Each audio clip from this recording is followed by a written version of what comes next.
예, 우리 옆에 계신 분들에게 인사하시겠습니다. 메리 크리스마스. 예, 메리 크리스마스. 예. 우리 뒤에 계신 분들과도 하시고요. 메리 크리스마스. 예. 예, 또 한 번 인사하시겠습니다. 깊은 성탄입니다. 깊은 성탄입니다.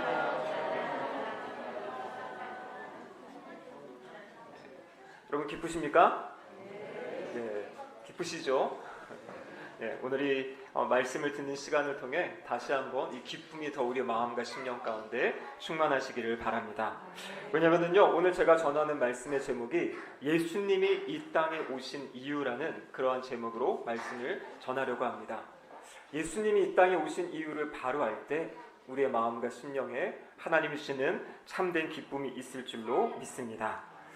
여러분, 우리가 방금 전에도 메리 크리스마스, 이렇게 크리스마스라고 인사를 하였죠. 여러분, 혹시 이 크리스마스의 그 단어의 의미가 무엇인지 아십니까? 이 크리스마스라는 단어는요, 크리스투스라는 단어와 마사라는 단어가 사실 합쳐진 겁니다. 이 크리스투스라는 단어는 그리스도, 우리가 고백하는 그리스도, 그리고 마사라는 단어는 모임이라는 것이에요. 그래서 그냥 문자적으로 하면 그리스도 모임, 그리스도 모임. 근데 이게 그리스도 모임이 무엇인가? 그리스도의 탄생을 축하하고 기뻐하며 모임, 성도들이 모여 예배드리는, 그것이 바로 크리스마스의 의미입니다. 그래서 크리스마스를 가장 잘 보내는 방법은 무엇이냐면 모여가지고 파티하고 축하하는 것이 아니라 모여서 함께 예배드리는 것, 그것이 바로 우리가 크리스마스를 가장 잘 지키는 그러한 모습입니다. 이 시간 휴일인데도요, 다른 데 가지 않으시고 이렇게 함께 모여서 하나님께 예배드리는 우리 성도님들, 하나님이 바라보시면서 참으로 기뻐하실 줄 믿습니다. 아멘. 주님께 기쁨이 되시는 그런 복된 일을 하신 겁니다. 그러니까요, 마음에 기쁨을 가지시기 바랍니다. 이 성탄절, 연말, 이 크리스마스만 되면요, 요즘에는 이제 인터넷 매체가 많이 발달하지 않습니까? 그러면서 가끔 기사들이 올라옵니다. 제가 며칠 전에도 그 기사를 또 한번 접하게 되었는데요. 무슨 말이냐면 이런 겁니다. 뭐 팩트를 체크하겠다, 사실이냐 아니냐 체크하겠다는 기사였는데 그 제목이 이겁니다. 성탄절에 예수가 태어난 게 아니다, 이런 제목이에요. 성탄절에 예수가 태어난 게 아니다. 이런 글을 딱 보면 어떤 마음이 드십니까? 느낌 자체가 이건 뭔가 교회에 대해서 또 이렇게 뭔가 부정적인 얘기를 하겠다라는 이제 그런 느낌이 들지요. 근데 그 내용을 읽어보면, 믿지 않는 사람들이 보면, 그래, 아니 예수님이 탄생한 날도 아닌데 뭐 성탄절이라는 걸 하고, 여러분 그거 아십니까? 우리 이웃나라 일본이나 중국은 이 성탄절이 공휴일이 아닙니다. 우리나라는 지금 공휴일이지만요, 그 이웃나라들은 아니에요.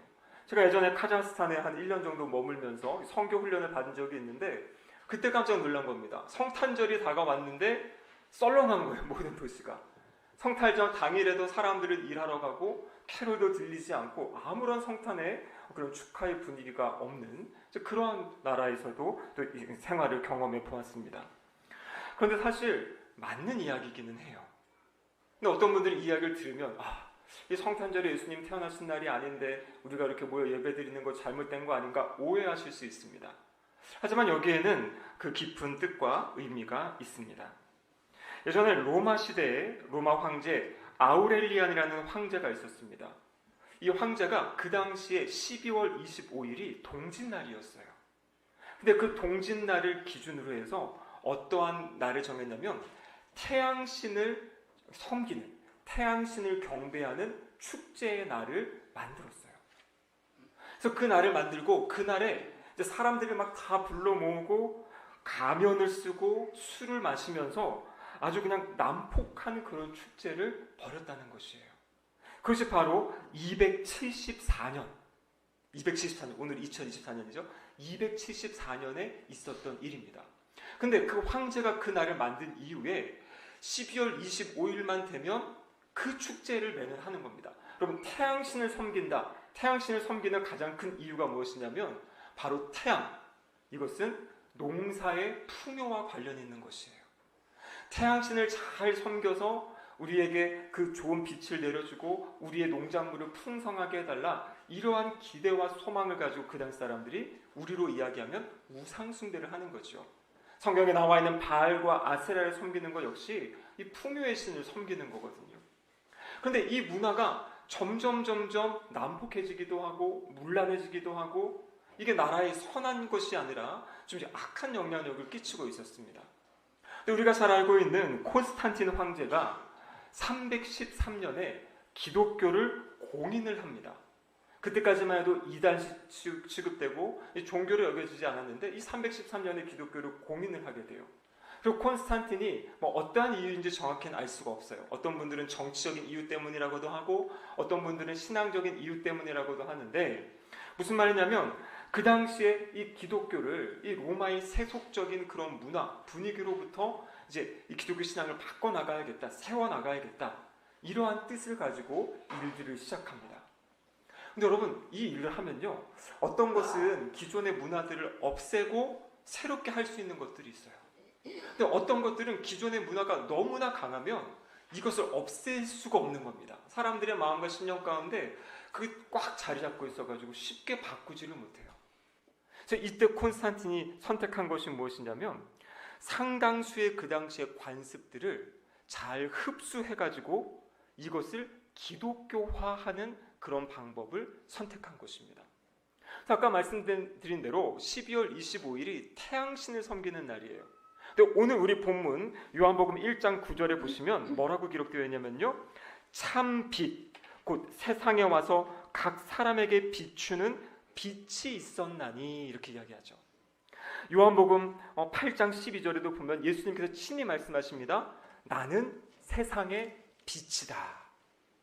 그래서 이 예수 그리스도는 빛 대신 그 빛 대신 예수 그리스도의 그 모습. 그리고 말라기 4장 2절에 보면요. 마지막 때가 되면 공의로운 해가 떠오를 것이다 라는 그런 약속의 말씀이 있어요. 이 공의로운 해, 공의로운 태양이거든요. 그래서 이때 어떻게 한 것이냐면 태양신을 섬기는 사람들을 향해서 진정한 태양신이 누구인가? 진정한 빛의 신이 누구인가? 그분이 바로 예수 그리스도시다라고 이 방향을 전환시킨 거예요. 그 당시 사람들이 아주 난폭하고 문란하고 그러한 축제의 장을 너희들이 여러분들이 섬기고 있는 태양신, 근데 진정한 빛 대신 신이 누구냐면 바로 우리 구주 예수 그리스도시다. 그래서 12월 25일을 바로 주님이 탄생하신 날 성탄절로 이것을 만든 겁니다.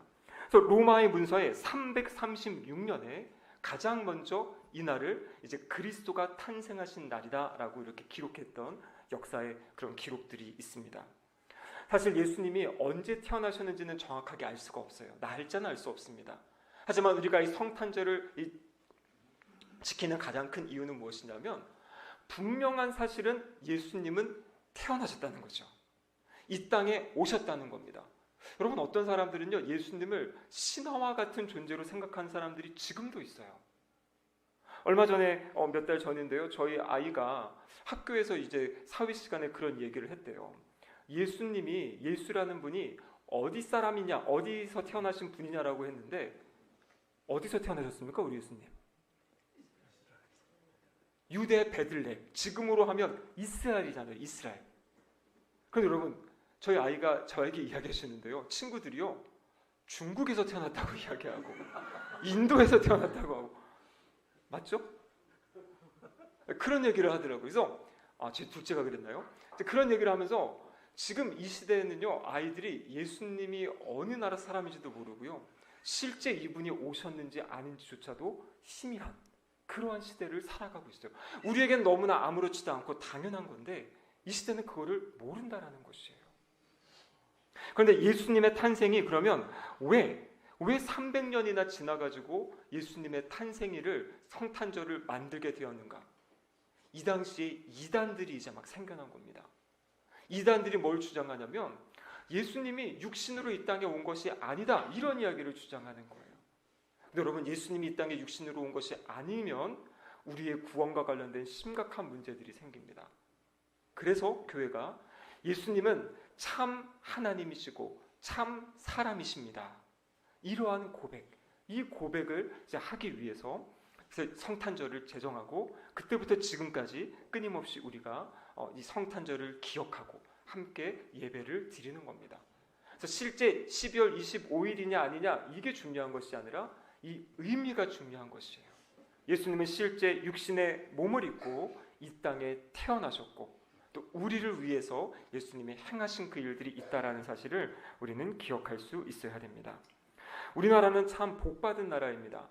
그럼 우리나라의 기독교의 역사는 이제 약 150년, 140년, 150년밖에 되지 않습니다. 그럼 불교가 우리나라에 들어온 건 상당히 오래전이죠. 근데 여러분, 석가탄신일, 이 석탄일이라고 부르죠. 석가탄신일이 공휴일로 지정된 게 1975년이에요. 1975년. 그런데 바로 우리 성탄절, 공식 명칭은 기독탄신일입니다. 기독탄신일. 이 성탄절이 공휴일로, 국가 공휴일로 지정된 게 1949년이에요. 그러니까 이 석가탄신일은 75년인데요. 우리 성탄절은 바로 49년, 한 25년, 26년 전에 이미 이렇게 우리가 성탄절을 국가적으로, 나라적으로 공휴일로 이렇게 함께 지킬 수 있는 그런 은혜를 입은 것이 바로 우리들이다라는 것, 다시 한번 감사하는 시간들이 되면 좋겠습니다. 그리고 공휴일이니까 또 이렇게 오전에 모여서 함께 예배 드릴 수 있고 또 축하할 수 있는 은혜가 있지 않습니까? 자, 그렇다면 예수님이 왜 역사의 한순간 육신을 입고 이 땅에 오셔야만 했는지, 예수님이 이 땅에 오신 이유를 오늘 본문이 우리에게 잘 보여주고 있습니다. 첫 번째 이유는 무엇이냐면 하나님이 어떠한 분이신지를 우리에게 보여주시고 가르쳐 주시기 위해 예수 그리스도를 이 땅에 보내신 것이에요. 오늘 여러분 성경 읽진 않았지만요, 요한복음 1장 1절에 보시면 이렇게 시작합니다. 태초에 말씀이 계시니라. 이 말씀이 하나님과 함께 계셨으니 이 말씀은 곧 하나님이시니라. 여러분, 여기서 말하는 태초에 말씀이 계셨다, 이 말씀이 하나님이시다, 이 말씀이 누굴 이야기하는 겁니까? 바로 예수님을 이야기하는 거예요. 자, 그럼 14절을 보시겠습니다. 1절에서 말씀하신 말씀이죠. 근데 그 말씀을 뭐라고 합니까? 말씀이 육신이 되어 우리 가운데 거하심에. 말씀이 육신이 되신 그 사건이 바로 성탄의 사건이에요. 말씀이신 예수 그리스도, 태초부터 하나님과 함께 계셨던 삼위일체 하나님이신 예수 그리스도께서 하나님이 정하신 그 때가 찼을 때 그 말씀이신 예수 그리스도께서 육신으로 이 땅에 오신 겁니다. 육신이 되어 우리 가운데 거하심에 우리가 그의 영광을 보니 아버지의 독생자의 영광이요 은혜와 진리가 충만하더라. 아멘.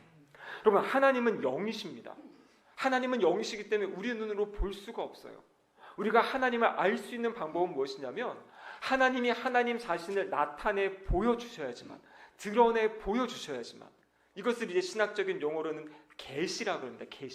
계시라는 거는요, 이렇게 우리 예전에 보면은 식탁에 놓고 밥상 위에다가 이렇게 보자기를 덮어두지 않았습니까? 밥 씻지 말라고. 그 안에 뭐가 있는지는 몰라요. 근데 어떻게 알게 되냐면 이 보자기를 이렇게 탁 들어서 열 때, 그때 이 안에 뭐가 있는지 알게 되는 거죠. 이 계시라는 단어는 바로 그런 겁니다. 감추어져 있던 그것을 드러내 보여주신 것이 계시라는 것이에요. 우리가 하나님을 알 수 있는 방법은 하나님이 우리에게 직접 찾아오셔서 말씀하시든지, 구약에는 그래서 그런 이야기들이 많죠. 왜냐하면 그때는 성경이 다 기록되지 않은 시기이기 때문에 하나님이 직접 사람들에게 나타나셔가지고 말씀하신 거예요. 내가 이런 하나님이라는 것을 보여주신 겁니다. 그런데 이제 하나님께서 구체적으로 정말 하나님이 어떠한 분이신지를 하나님의 말씀인 성경을 통해 우리에게 계시하시고 보여주셨어요.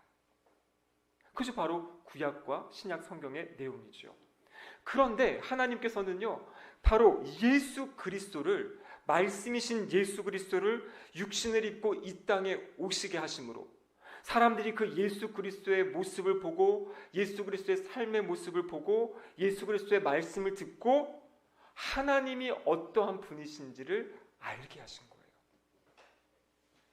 우리는 지금 그분을 볼 수 없지만 예수님께서 이 땅에 보이셨던 삶의 모습, 예수님께서 이 땅에서 하셨던 그 말씀들을 우리는 신약 성경, 특별히 사복음서를 통해서 지금 우리가 보고 있는 거죠. 그래서 예수님이 이 땅에 오신 첫 번째 아주 중요한 이유는 무엇이냐면, 그래서 오늘 본문 1장 18절에 보시면 우리 18절 같이 한번 읽어보겠습니다. 본래 하나님을 본 사람이 없으되 아버지 품속에 있는 독생하신 하나님이 나타내셨느니라. 아멘. 독생하신 하나님, 예수님께서 아무도 보지 못했던 그 하나님의 그 모습을 예수님이 친히 보여주신 것이에요. 그래서 우리는 예수님의 이 기사, 예수님의 말씀을 읽으면서 하나님이 이런 분이시구나, 내가 믿는 하나님이 이런 놀라우신 은혜로우신 분이구나 라는 것을 예수 그리스도를 통해서 우리는 알게 된다라는 것입니다. 여러분, 요한복음 14장에 보면 빌립이라는 예수님의 제자가 등장합니다.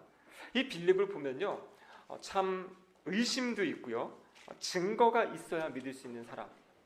근데 여러분, 이건 결코 나쁜 것이 아닙니다. 오늘날도 그렇습니다.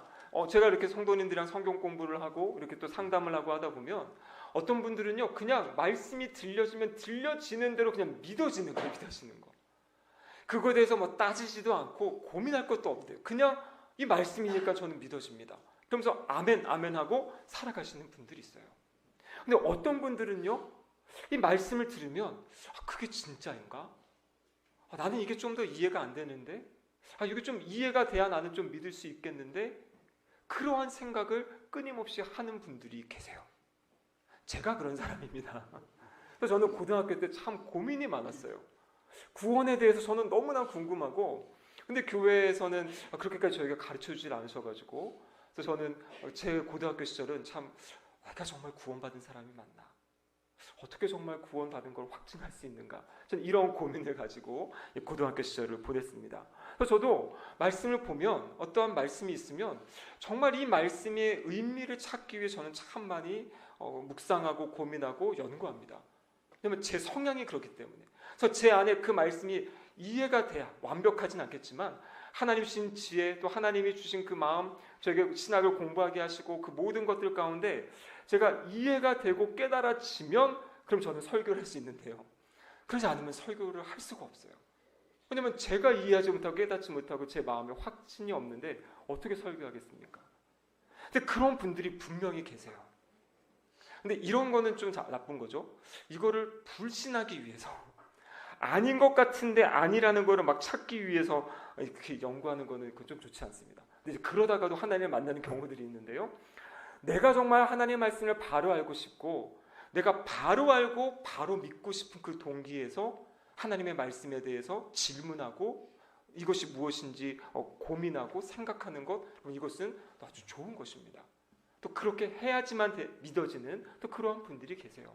이것은 하나님이 우리에게 각 사람을 다양하게 만드신 것이기 때문에 무엇이 좋고 나쁘고가 아닙니다.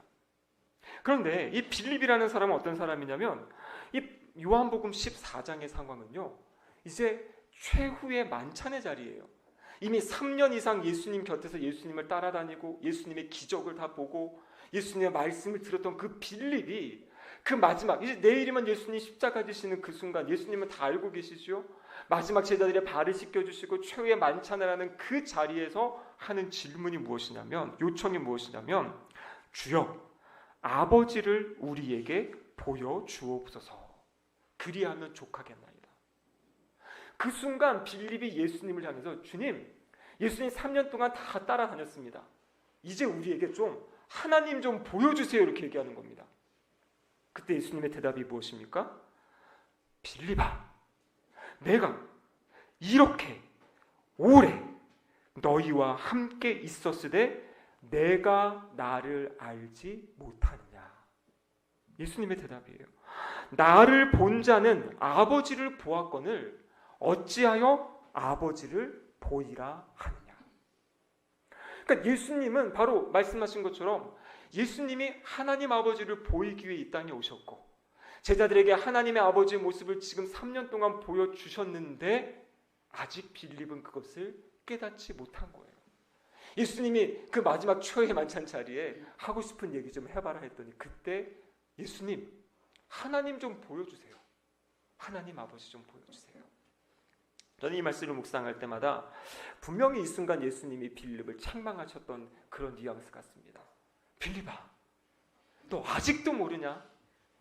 내가 하나님이고 내가 하나님을 다 보여줬는데 지금 와서 하나님을 보여달라고 하냐라고 이야기했을 것 같아요. 하지만 우리는 감사합니다. 우리 빌립, 예수님의 제자 이 빌립 선생님이 이렇게 질문해 주셨기 때문에 더 확실하게 예수님께서 나를 본 자는 아버지를 본 것이다 라는 이 말씀을 우리가 이제 들을 수 있고 받을 수 있게 된 것입니다. 여러분, 그렇습니다. 우리는 예수님을 볼 때마다, 예수님에 관한 말씀을 읽을 때마다 우리가 믿는 하나님이 이분이시구나, 우리가 믿는 하나님이 이런 분이시구나 라는 것을 깨달아 알게 됩니다. 이것이 바로 성탄의 주로 이 땅에 오신 예수님이 이 땅에 오신 첫 번째 이유입니다. 두 번째는 예수님께서 우리에게 하나님의 자녀가 되는 권세를 주시기 위해 이 땅에 오셨어요. 오늘 본문 말씀에 보시면은요, 1장 12절 말씀입니다. 오늘 주보에 있는 오늘의 말씀인데요, 우리 같이 한번 주보의 오늘의 말씀을 읽도록 하겠습니다. 요한복음 1장 12절입니다. 영접하는 자, 곧 그 이름을 믿는 자들에게는 하나님의 자녀가 되는 권세를 주셨으니. 아멘. 여러분, 너무나 귀하고 소중한 말씀이에요. 영접하는 자, 곧 그 이름을 믿는 자들에게는 무엇을 주셨습니까? 하나님의 자녀가 되는 권세를 주셨다. 여러분, 창세기 3장에 보면 아담과 하와, 첫사람 아담과 하와가 범죄한 장면을 보여줍니다. 하나님 말씀하셨죠. 저 열매를 따 먹으면 반드시 죽는다, 이렇게 말씀하셨습니다. 사탄은 그렇지 않다라고 정반대되는 이야기를 했어요. 그럼에도 불구하고 아담과 하와는 선악과를 따먹게 되지요. 여러분, 근데 선악과를 따먹은 다음에 아담과 하와가 바로 죽었습니까? 죽지 않았습니다. 하나님은 분명히 저 열매를 먹으면 죽는다고 했는데 죽지 않고 900살 이상 살았단 말이죠. 그럼 무엇을 이야기합니까? 여기서 말하는 죽음은 무엇이냐면 영적인 죽음을 이야기하는 것이에요. 그 이전에는 하나님과 아담과 하와가 그 에덴 동산을 거닐며 친밀하게 교제하고 친교했는데요, 이 선악과를 따먹은 이후에 어떻게 됩니까? 에덴 동산에서 쫓겨나게 됩니다. 하나님과의 그 친밀했던 관계들이 끊어지게 되는 것이에요. 그래서 여기서 말하는 죽음이라는 것은 바로 분리됨, 나뉘어짐을 이야기하는 것입니다. 이것은 신약에도 동일합니다. 영적인 죽음이 무엇입니까? 하나님과 분리되어 살아가는 겁니다. 지금 주님을 알지 못하고 살아가는 이 땅의 많은 사람들, 우리가 육체적으로 봤을 땐 살아있지요. 하지만 영적으로는 죽어있는 상태예요. 죽어있는 상태. 그런데 성경을 보면 영적으로 죽어있다, 범죄함으로 영적으로 죽어있는 그 상태, 그렇기 때문에 비참하고 처참하고 갈증 가운데, 흉년 가운데 살아갈 수밖에 없는 상황이죠. 죽어있기 때문에. 더 큰 것은 무엇이냐면 우리를 창조하신 만왕의 왕 되신 하나님과 분리된 상태만이 아니라 로마서 5장에 보면 우리를 죄인이라고 이야기하고, 그리고 하나님과 원수된 존재다, 이렇게 이야기하는 겁니다. 여러분, 그러니까 이 죄를 지었다, 선악과를 따먹고 우리가 죄인이라는 것은 단순히 그냥 하나님 앞에 죄인이 아니라 여기서 말하는 원수의 뜻은 뭐냐면 반역자라는 것이에요. 반역자. 하나님 나라의 반역자들이에요. 하나님이 하나님 나라를 세우시고 하나님의 백성들을 이 땅에 보내셨는데 하나님 나라의 반역자로 살아가는 우리들의 모습이라는 거죠. 그런데 하나님께서 예수 그리스도를 이 땅에 보내주심으로 하나님과 그냥 단순히 끊어진 관계가 아니라 하나님께 반역하여서 죄인된 우리들과 하나님 사이를 화목하게 하신 역할을 하셨어요. 근데 이 죄인과 반역한 원수와 그냥 화목해서 이제 친해지는 정도가 아니라 오늘 본문 말씀을 보면 우리를 예수 그리스도를 통해서 하나님의 자녀로 삼아 주셨다는 것이에요. 그러면 하나님의 친자녀, 그 친자녀는 예수 그리스도 한 분이십니다. 우리는 다 누구냐면 하나님께 입양된 하나님의 자녀들이에요. 예수 그리스도를 통해, 예수 그리스도의 십자가의 그 사건을 통해 하나님이 우리를 하나님의 자녀로 입양하신 거예요. 그래서 이제 우리는 하나님의 자녀됨의 권세를 가지고 살아가게 된 것입니다. 여러분, 이것은 정말 기적 중의 기적인 것이에요. 우리의 신앙에서 가장 중요한 것이 무엇인가, 가장 큰 은혜가 무엇인가라고 이야기할 때 여러분 다른 걸 이야기하시는 게 아닙니다. 나는 예수 그리스도의 십자가의 부활을 통해 하나님의 자녀가 되었습니다. 하나님의 자녀됨의 권세. 그럼 이것이 우리의 신앙에 있어서 가장 소중하고 귀한 것입니다. 저는 청년 사역을 할 때 언제나 강조하는 것이 있습니다. 기도, 꼭 기도해라. 여러분 이제 뭐 대학생 같은 경우는 취업을 위해 기도해야 되고요. 뭐 다 기도 제목 있지 않습니까? 그중에 꼭 기도해야 될 것이 무엇이냐면 결혼해서 가정을 이룰 것을 위해서 기도해라 이렇게 이야기합니다. 이 시대는 결혼하고 가정 이루는 것이 쉽지 않은 그런 시대이죠. 여러 가지 환경적으로, 상황적으로, 재정적으로 참 쉽지 않은 시대입니다. 그렇기 때문에 이제 기도하라는 거죠. 하나님께서 그 상황을 열어주시도록 믿음의 사람을 만날 수 있도록. 그리고 결혼하고 또 한 가지를 꼭 이야기합니다. 그것은 무엇이냐면 꼭 자녀를 낳아라. 요즘에는 결혼까지는 하는데 또 자녀를 낳지 않고 우리가 이렇게 즐기고 행복하게 살겠습니다라는 이제 그런 분들이 또 많이 있으시더라고요. 그래서 저는 언제나 이제 그 이야기를 합니다. 꼭 결혼을 위해 기도하고 결혼하면 꼭 자녀를 위해 기도해라. 또 한 명 낳으면은 최소한 2명을 낳도록 기도해라. 그래서 저와 함께 신앙생활했던 친구들이요, 지금 둘은 기본이고요, 이제 셋씩 낳은 가정들도 이제 막 있습니다. 그런데 제가 그 이유가 있습니다. 무슨 말이냐면요, 제가 이제 결혼을 하고 저희 아이를 이제 첫째 아이를 출산했는데요, 제가 상당히 딱딱한 사람이었습니다. 지금도 제 이미지가 좀 딱딱하다라고 하는 분들이 계시고, 얼마 전에도 제 딸아이가 교회학교 선생님이 청년이 저를 보고 우리 목사님은 좀 검사 스타일이다. 딱 좀 검사 같지 않습니까? 사실 검사보다 여기 더. 그래서 제가 좀 원래 좀 많이 그랬습니다. 날카롭고 약간 좀 그런 모습이었는데 제가 좀 이렇게 바뀌고 한 것은 저희 딸아이를 출생한 다음에 아이를 보면 어떻게 됩니까? 웃음이 나는 거죠. 웃음이. 그러니까 하나님이 바꾸신 것 같아요. 근데 그 당시에 제가 좋아하던 찬양이 아바 아버지라는 찬양입니다. 아바 아버지. 혹시 아십니까? 이런 찬양이죠.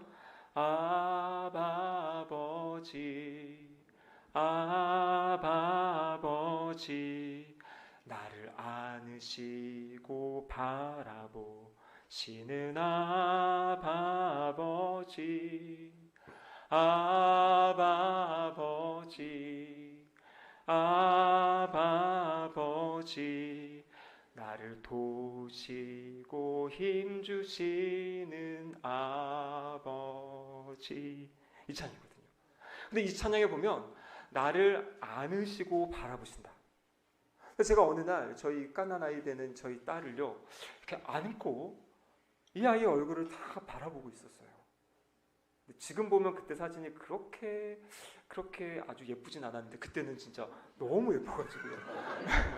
막 청년들에게 막 다 보여주고 막 자랑을 했는데, 근데 그 아이를 바라보는데요, 이 찬양의 가사가 저의 마음 가운데 떠오르면서요, 어떤 마음이 들었냐면, 내가 지금 이 아이를 바라보고 기뻐하고 사랑하고 진짜 이 감정을 주체할 수 없을 정도로 막 사랑의 마음이 막 쏟아나는데, 하나님이 나를 바라보시면서 그 마음이시라는 거예요. 우리를 가슴에 품으시고 우리를 바라보시는 그 하나님 아버지의 마음이, 여기 보니까 우리 아버님들 계시고 손자 손녀분들도 보시는 분들 계신데, 그 아이들을 안았을 때, 그리고 그 아이를 바라볼 때 그 마음, 이것은 아이를 품어봐야만 아는 그 마음이죠. 그 마음이 하나님이 나를 바라보시고 하나님이 나를 품으시는 마음이라는 것이에요. 어떤 분들은 하나님이 아버지시다라고 할 때 아버지에 대한 왜곡된, 하나님 아버지에 대한 왜곡된 이미지를 갖고 계신 분들이 계세요. 무슨 말이냐면, 이 땅에서 우리가 경험한 아버지가 아주 엄하고 무서운 분들이라면 하나님을 생각할 때 아주 엄하고 무서운 하나님만 막 생각하십니다. 하나님은 이렇게 막 보고 계시다가 잘못하면 막 혼내시고 책망하시고, 물론 하나님은 그런 분이시죠. 근데 그것 이전에 여러분, 하나님이 성도들을, 구약의 백성들을 책망하시고 그들을 심판하신 이유가 무엇입니까? 망하라고 그러는 게 아니잖아요. 너무나 사랑하는 하나님의 자녀들이고 아들들인데 이들이 잘못된 길을 가기 때문에 그들을 혼을 내서라도 그들을 하나님이 바른 길로 돌이키시기 위함이지, 하나님이 이들을 바라보고 있다가 너 제대로 하나 못하나 율법을 딱 주신 다음에 이거 지키나 안 지키나 보고 잘 지키면은 막 하고 안 지키면 혼내고, 이런 하나님이 아니시라는 거예요. 예수 그리스도를 통해 우리에게 보여주신 하나님은요, 우리가 죄인 되었을 때, 연약할 때, 원수 되었을 때 우리를 사랑하셔서 우리를 부르시고 우리를 자녀 삼아 주신 하나님이시다라는 겁니다. 그래서 예수님이 이 땅에 오셔서 우리에게 하신 일은 뭐냐면 바로 하나님의 자녀로, 우리가 하나님의 자녀로 입양될 수 있는 그 길을 열어주신 것이에요. 그래서 우리는 그 예수 그리스도를 믿고 살아가는 하나님의 사람들입니다. 그럼 그렇기 때문에 우리는 이 주님이 우리의 자녀됨을 허락하셨다면요, 그럼 어떻게 살아야겠습니까? 예수님이 보여주신 그 모습대로 우리가 살아가야 되는 것이에요. 예수님이 말씀하신 그 말씀대로 우리가 살아가야 되는 것입니다. 저에게 있어서는 삶의 어떠한 표어, 저의 삶의 기준, 그리고 앞으로 제가 내년에 우리 교회 주보에 지금 실으려고 하는 그런 문구가 있습니다. 그것은 무엇이냐면 예수님처럼 살아가게 하소서라는 것이에요. 예수님처럼 살아가게 하소서. 여러분, 이것은 우리 모두의 신앙의 목표가 되어야 됩니다. 우리가 이제 구원받았다면 우리 구원받은 사람의 삶에는 명확한 목표가 있어야 돼요. 내가 무엇을 위해 살아야 될지, 어떻게 살아야 될지에 대한 목표가 있어야 되는데요, 성경이 우리에게 가르치시는 그 명확한 기준과 목표는 예수님을 닮아가라는 것이에요. 예수님을 따라가라는 것입니다.